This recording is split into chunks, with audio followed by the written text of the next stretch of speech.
Let's see.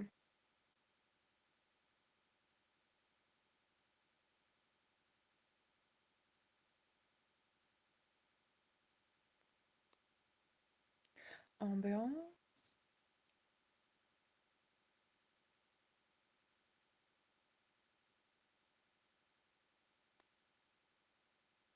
I had a consultation earlier today, and it's almost like when you do so much of this work and you get really mindful about the way that you manage your anger and handle conflict and what your attachment style is, it's like you kind of forget how erratic everything was before. Let's see.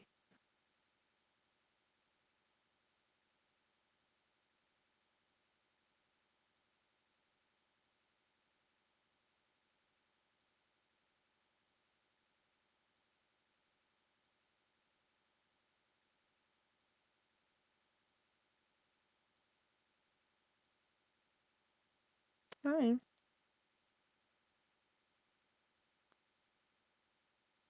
I go live every Wednesday now, giving any advice that you guys want or need when it comes to anger, marriage, mainly anger management, anger intelligence, how to handle it, how to handle conflict, um, and really just to be here to support for anyone who needs it. So if you want some information, advice, guidance about anger, healthy anger versus unhealthy anger, conflict, how to manage it, how to communicate through it, how to repair afterward, I'm your lady.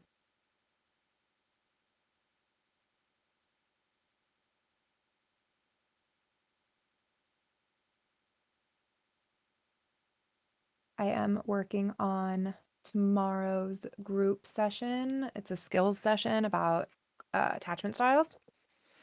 So I'm going to be doing that in the background. So if you would like to ask any questions, get any advice, know that I am here and I would love to give some.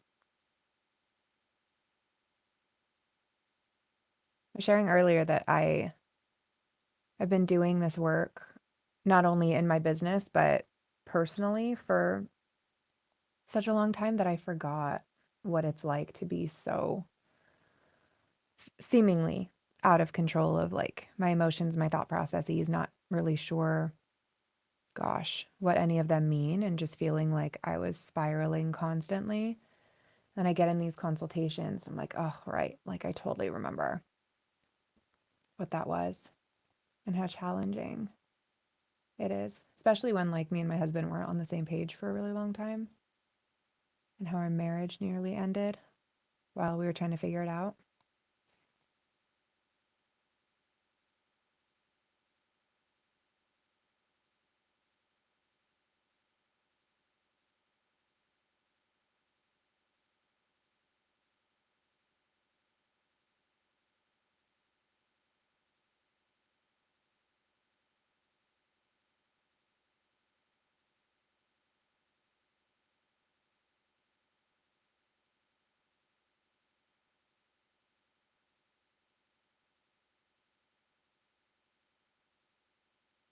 Hi, Joel, Bree.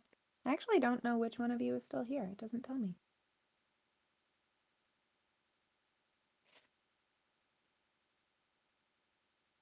But yeah, so I'm on here every Wednesday, typically around this time. I'm going to try to do more evenings, but I have kids at home and I don't put them on the internet. So that's a challenging thing. If you saw that one video that went like ultra viral, you'll see that my kids were in it, but I just cover their faces. And as much as they want to be seen and taking more of an active role here, my background is in forensic psychology and I mainly specialized in sex offense and not doing it, not putting my kids on the internet. So when I try to do this live at night, it's just super impractical when my kids are around.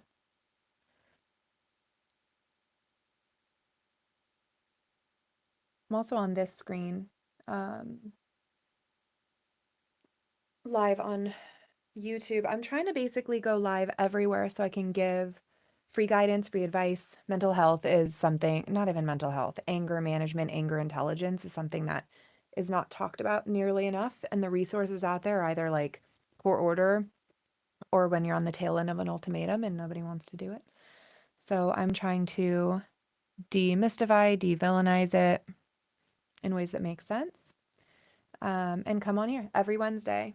So anyone who wants some guidance or advice or education in anger, how to manage it, how to use it, how to basically turn it into a tool, which is what it is before it was criminalized in the 70s and made a court ordered thing. That's why I'm here. Tomorrow for the Shift Live, which is my weekly live group cohort, we do like education training and then skills sessions, and we alternate every other week. And this week, tomorrow's at 11 a.m. Pacific, is all about attachment style. So last week was the training, and this week is a skills session about our attachment style, how to recognize it, how to learn from it, how to modify it, and also not only change it, because I used to be severely anxiously attached. I'm also breaking my curly cast while we talk.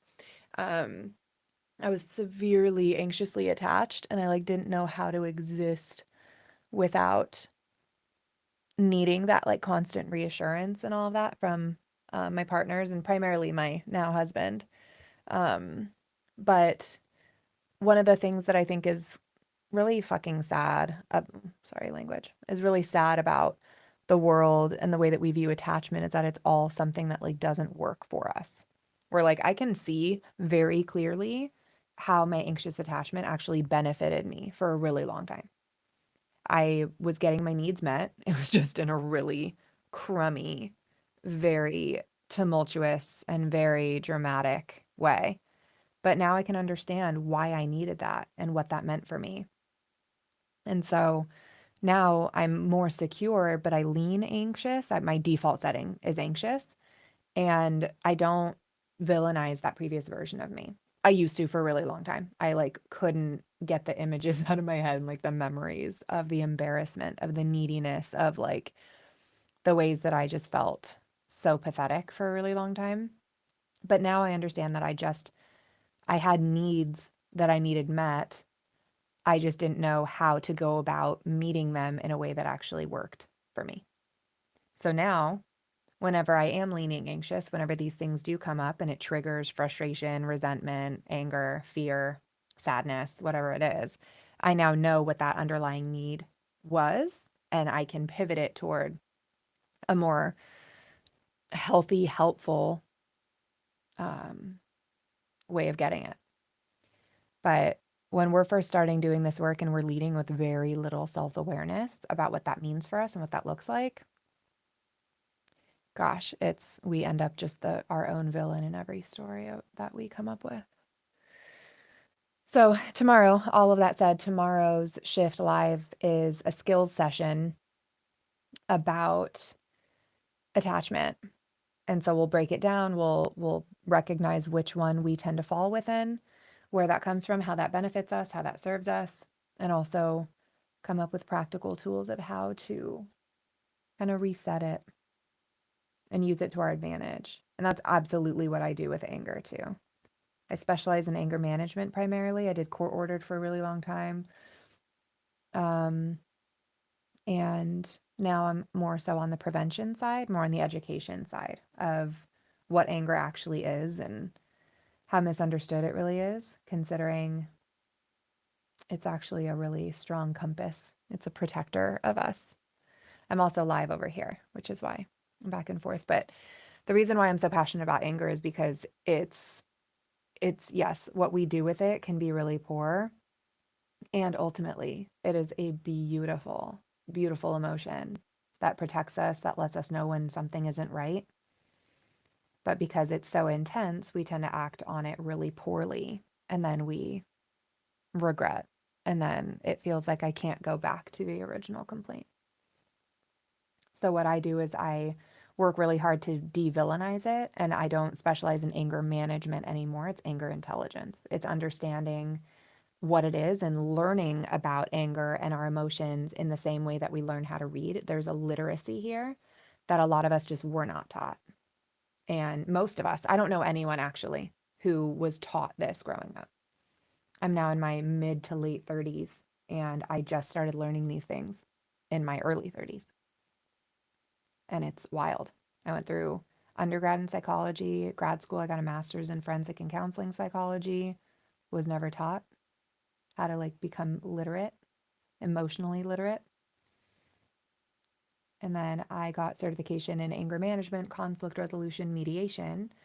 And throughout there is where I learned a little bit more of it, but not much. And so now I lean deep into neuroscience and understanding how our world view shapes our internal world and try to help empower people to use anger as a superpower, as a tool, as opposed to something to just shove down and get rid of. I actually got into anger management in an attempt to fix my husband at the time. Well, my husband now, but at the time I was trying to fix him. I didn't understand how big his reactions were. And I thought if I could get certified in it, if I could get learned in it, that I could fix him and our relationship and all of this. And then it wasn't until I actually was sitting in day one of my certification. And you know those like experiences in movies where like the walls kind of cave in and you realize like something dawned on them and they had this massive realization. That's exactly what happened to me during my certification. I went in there like my husband's a problem. He's the one who needs help. I'm going to figure out a way to infiltrate from within and fix him and help him.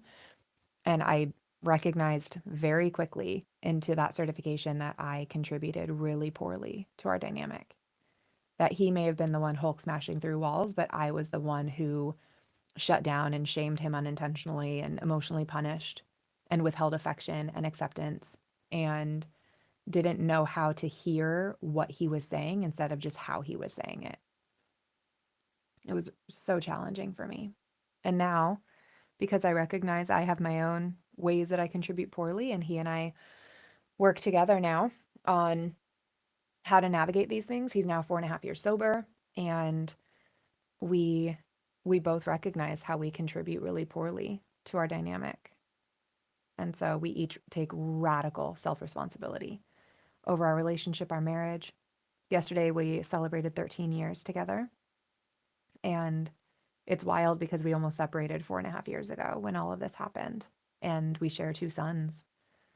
And now we've understood gosh, how we contributed. But more than anything, the biggest realization that we both came to was what anger really is and how it serves us and how it's not something that we're supposed to be shoving down and pretending doesn't exist. And like we're not allowed to be mad. It's ridiculous. So we take the anger because so here, let me back up. Anger is the stimulus and aggression is the response, right? So anger is the emotion, aggression is the behavior as a result of that emotion. So when we think about emotions and what we do with them when we're happy, right? We might laugh, smile, hug, whatever that is. When we're excited, we might jump up and down, we squeal, we clap. That when we're scared, we might punch something, hit something, run away. And all of those are behaviors that are a result of the feeling, the emotion. And anger is no different. We have just gotten so conditioned to have aggression be what we do with the anger. And given because we're never taught how to harness it, we're never taught how to manage it, how to move through it, how to control it, how to understand it. And so of course there's going to be um challenges. For you, if you requested to come in here, can you comment like what you want to discuss? I got a lot of just spammy stuff on here and I'm just not open to it. Um, so yeah, when I first started doing lives, I would accept each invite, assuming that somebody wants to talk anger, relationships, conflict resolution, get some advice, whatever that is. And it turned out to just be creeps or people just looking for a fight.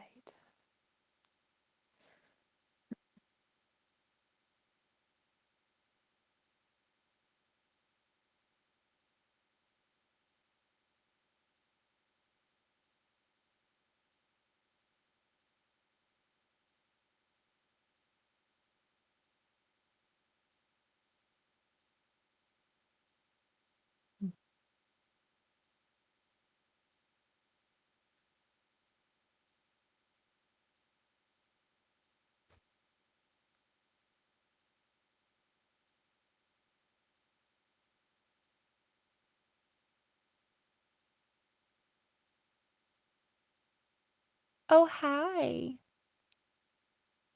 I'm starting to do this every Wednesday. I think we talked about this. I'm starting to do this. You're so cute. Every Wednesday to just give free anger advice. If you want to join and chat, let me know and I'll invite you in. We can chat.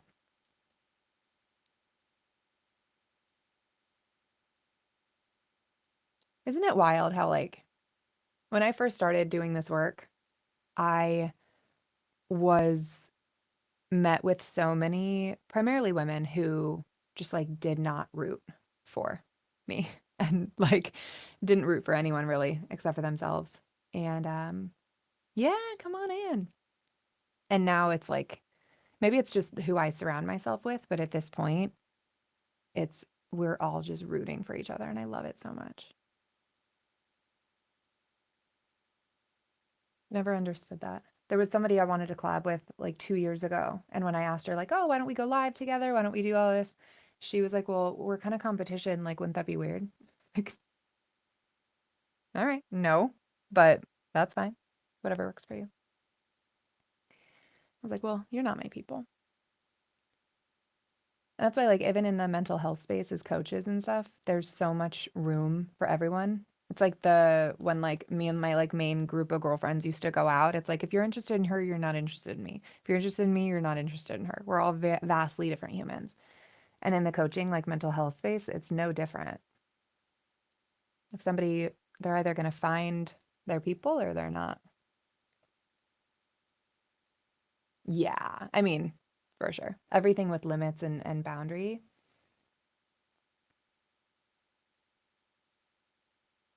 Yeah.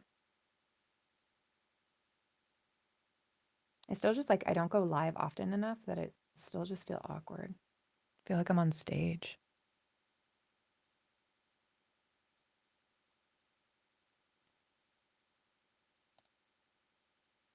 I'm trying to put together, not trying to, I'm putting together everything for the attachment style skills session that I have in my group tomorrow for all of us to go through and what is that? I don't even know how this works. Yeah, here.